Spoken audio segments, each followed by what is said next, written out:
Tale of Little Pig Robinson, Chapter 7. It must not be supposed for one moment that Robinson was ill-treated on board ship. Quite the contrary. He was even better fed and more petted on the pound of candles than he had been at Piggery Porcombe.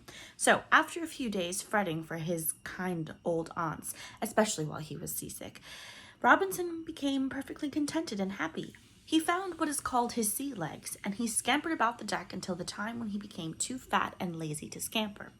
The cook was never tired of boiling porridge for him.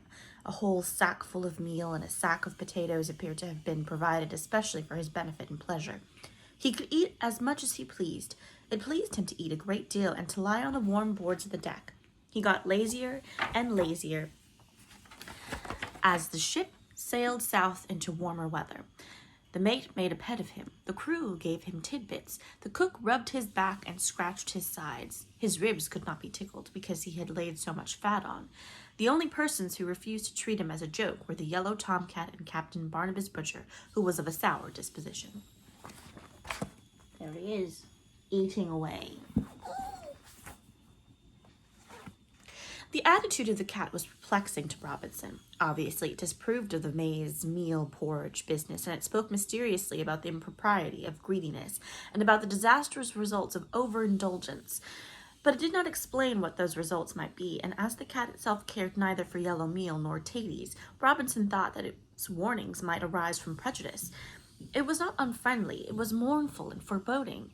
The cat itself was crossed in love. Its morose and gloomy outlook upon life was partly the result of separation from the owl. That sweet hen bird, a snowy owl of Lapland, had sailed upon a northern whaler, bound for Greenland, whereas the pound of candles was heading for the tropic seas. Therefore, the cat neglected its duties and was upon the worst of terms with the cook. Instead of blacking boots and belaying the captain, it spent days and nights in the rigging, serenading the moon. Between times it came down on deck and remonstrated with Robinson. It never told him plainly why he ought not to eat so much, but it referred frequently to a mysterious date which Robinson could never remember. The date of Captain Butcher's birthday, which he celebrated annually by an extra good dinner. That's what they are saving up apples for. The onions are done, sprouted with the heat. I heard Captain Barnabas tell the cook that onions were of no consequence as long as there were apples for sauce. Robinson paid no attention. In fact, he and the cat were both on the side of the ship watching a shoal of silvery fishes. The ship was completely becalmed. The cook strolled across the deck to see what the cat was looking at and exclaimed joyfully at the sight of fresh fish. Presently, half the crew were fishing. They baited their lines with bits of scarlet wool and bits of biscuit, and the boatswain had a successful catch on a line baited with a shiny button. The worst of button fishing was that so many fish dropped off while being hauled on deck. Consequently, Captain Butcher, while allowed the crew to launch the jolly boat, which was let down from some iron contraption called davits, onto the glassy surface of the sea. 5 sailors got into the boat. The cat jumped in also. They fished for hours. There was not a breath of wind. Oh, there they are, looking at the fishies. In the absence of the cat, Robinson fell asleep peacefully upon the warm deck. Later, he was disturbed by the voices of the mate and the cook, who had not gone fishing. The former was saying, "I don't fancy loin of pork with sunstroke. Cookie, stir him up, or else throw a piece of sailcloth over him. I was bred on a farm myself. Pigs should never be let sleep in a hot sun." "As why?" inquired the cook. "Sunstroke," replied the mate. "Likewise it scorches the skin, makes it peely-like, spoils the look of a crackling." At this point, a rather heavy, dirty piece of sailcloth was flung over Robinson, who struggled and kicked with sudden grunts. "Did he hear you, matey?" asked the cook in a lower voice. Don't know, he can't get off the ship," replied the mate, lighting his pipe. "Might upset his appetite. He's feeding beautiful," said the cook.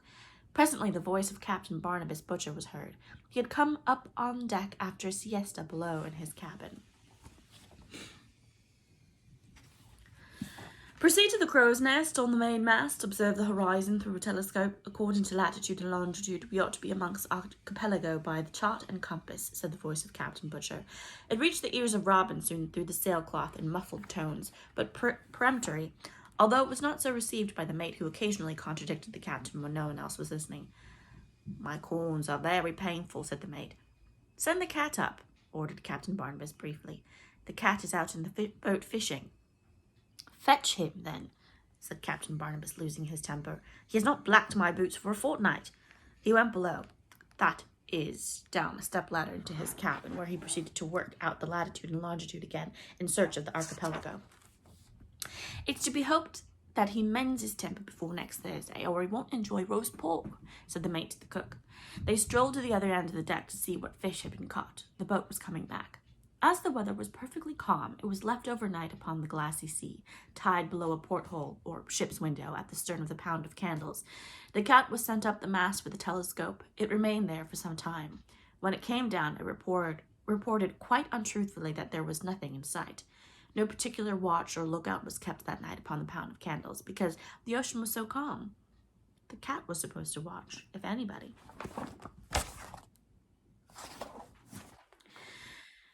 All the rest of the ship's company played cards. Not so the cat or Robinson. The cat had noticed a slight movement under the sailcloth. It found Robinson shivering with fright and in floods of tears. He had overheard the conversation about pork. I'm sure I have given you enough hints, said the cat to Robinson. What do you suppose they were feeding you up for? Now don't start squealing, you little fool. It's easy as snuff if you will listen and stop crying. You can row after a fashion. Robinson had been out fishing occasionally and caught several crabs. Well, you have not far to go. I could see the top of the bong tree on an island NNE when I was up the mast. The straits of the archipelago are too shallow for the Pound of Candles, and I'll scuttle all the other boats. Come along and do what I tell you, said the cat. The cat, actuated partly by unselfish friendship and partly by a grudge against the cook and Captain Barnabas butcher, assisted Robinson to collect a varied assortment of necessaries: shoes, sealing wax, a knife, an armchair, fishing tackle, a straw hat, a saw, fly papers, a potato pot, a telescope, a kettle, a compass, a hammer, a barrel of flour, another of meal, a keg of fresh water, a tumbler, a teapot, nails, a bucket, a screwdriver. Oh, that reminds me, said the cat, and what did he do but go round the deck with a gimlet and bore large holes in 3 boats that remained on board the Pound of Candles. By this time there began to be ominous sounds below. Those of the sailors who had had bad hands were beginning to be tired of carding. So the cat took a hasty farewell of Robinson, pushed him over the ship's side, and he slid down the rope onto the boat. The cat unfastened the upper end of the rope and threw it after him. Then it ascended the rigging and pretended to sleep upon its watch. Robinson stumbled somewhat in taking his seat at the oars. His legs were short for rowing. Captain Barnabas in the cabin suspended his deal, a card in his hand, listening. The cook took the opportunity to look under the card. Then he went on slapping down the cards, which drowned out the sound of oars upon the placid sea. After another hand, 2 sailors left the cabin and went on deck. They noticed something having the appearance of a large black beetle in the distance. One of them said it was an enormous cockroach swimming with its hind legs. The other said it was a dolphinium. They disputed rather loudly. Really, it was, little piggy butt. They disputed rather loudly. Captain Barnabas, who had had a hand with no trumps at all after the cook dealing, Captain Barnabas came on deck and said, "Bring me my telescope." The telescope had disappeared, likewise the shoes, the sealing wax, the compass, the potato pot, the straw hat, the hammer, the nails, the bucket, the screwdriver, and the armchair. "Take the jolly boat and see what is," ordered Captain Butcher. "All jolly fine, but suppose it's a dolphinium," said mate mutinously. "Why, bless my life, the jolly boat is gone," exclaimed a sailor. "Take another boat. Take all 3 other boats. It's that pig and that cat," roared the captain. "Nay, sir, the cat's up the rigging asleep." "Bother the cat. Get the pig back. The applesauce will be wasted," shrieked the cook, dancing about and brandishing a knife and fork. The davits were swung out. The boats were let down with a swish and a splash. All the sailors tumbled in and rowed frantically, and most of them were glad to row frantically back to the Pound of Candles, for every boat leaked badly, thanks to the cat. Chapter 8. Robinson rowed away from the Pound of Candles. He tugged steadily at the oars. They were heavy for him. The sun had set, but I understand that in the tropics, I have never been there is a photophosphorant light upon the sea. When Robinson lifted his oars, the sparkling water dripped from the blades like diamonds, and presently the moon began to rise above the horizon, rising like half a great silver plate. Robinson rested on his oars and gazed at the ship, motionless in the moonlight, on a sea without a ripple. It was at this moment, he being a quarter of a mile away, that the two sailors came on deck and thought his boat was a swimming beetle. Robinson was too far away to see or hear the uproar on board the Pound of Candles, but he did presently perceive that 3 boats were starting in pursuit.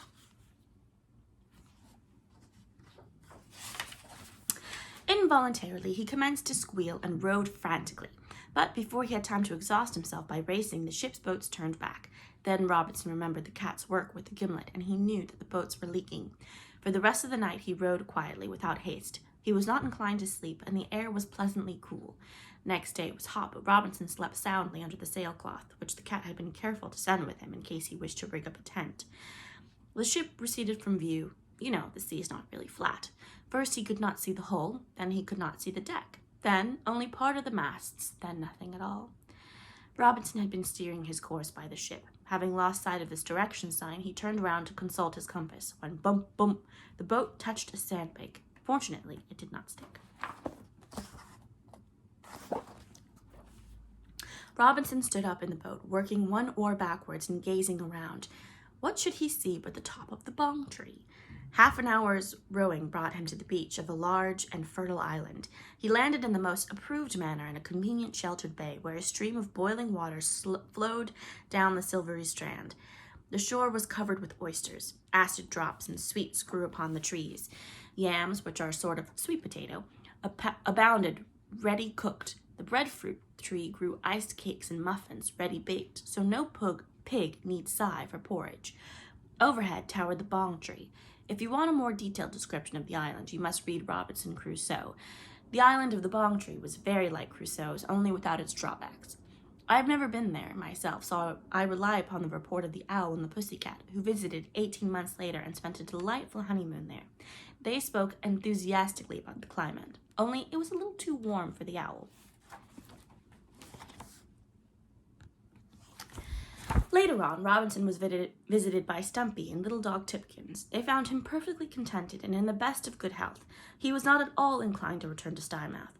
For anything I know, he may be living there still upon the island. He grew fatter and more fatterer, and the ship's cook never found him. The end.